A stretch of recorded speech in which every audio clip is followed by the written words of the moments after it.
Christian Audio, a division of Recorded Books, presents Reviving Mission, Awakening to the Everyday Movement of God by Linson Daniel, Jon Hietbrink, and Eric Rafferty.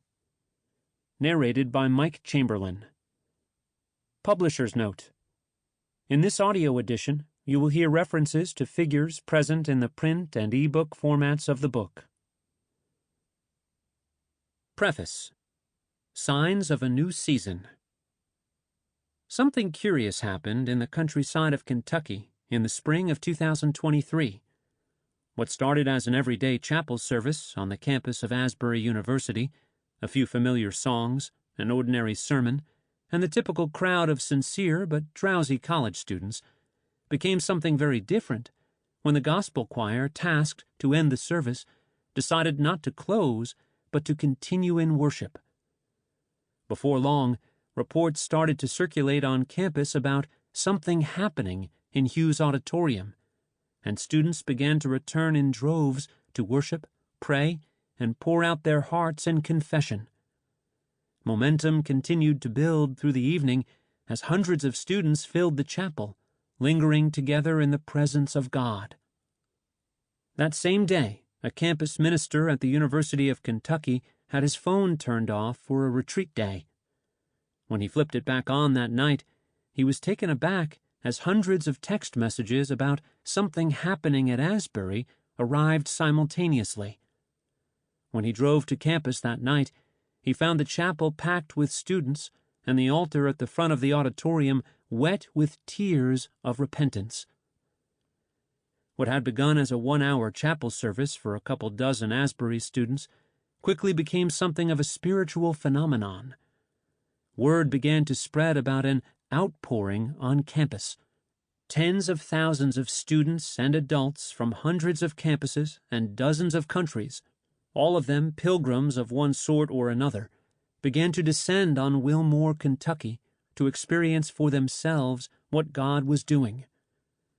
Worship and prayer continued around the clock for more than 2 weeks, culminating on the 200th anniversary of the Collegiate Day of Prayer, CDOP.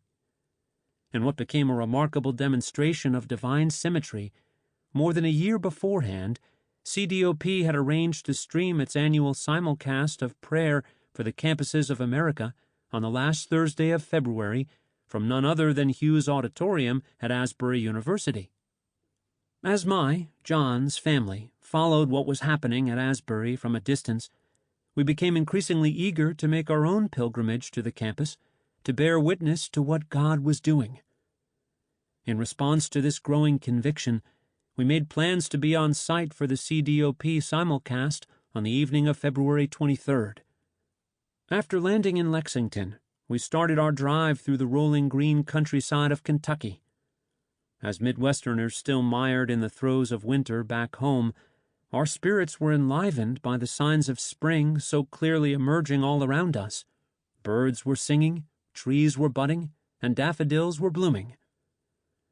We arrived that afternoon to gather and pray with some friends at a local church, and as we entered the auditorium a couple hours before the official service, we were struck by the juxtaposition between the profoundly ordinary setting of the chapel, concrete floors, wooden seats, and unadorned stage, and the extraordinary sense of God's presence hanging in the air.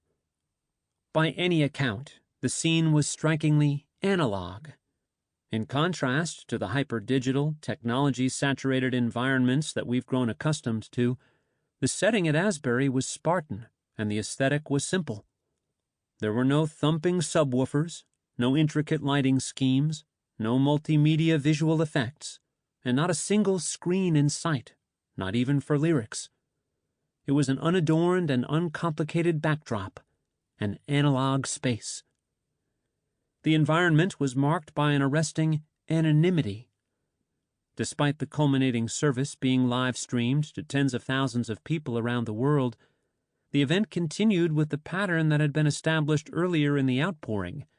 No one introduced themselves to the room. There was no mention of status or position. Indeed, no one even mentioned their own name. In that chapter... Sample complete. Ready to continue?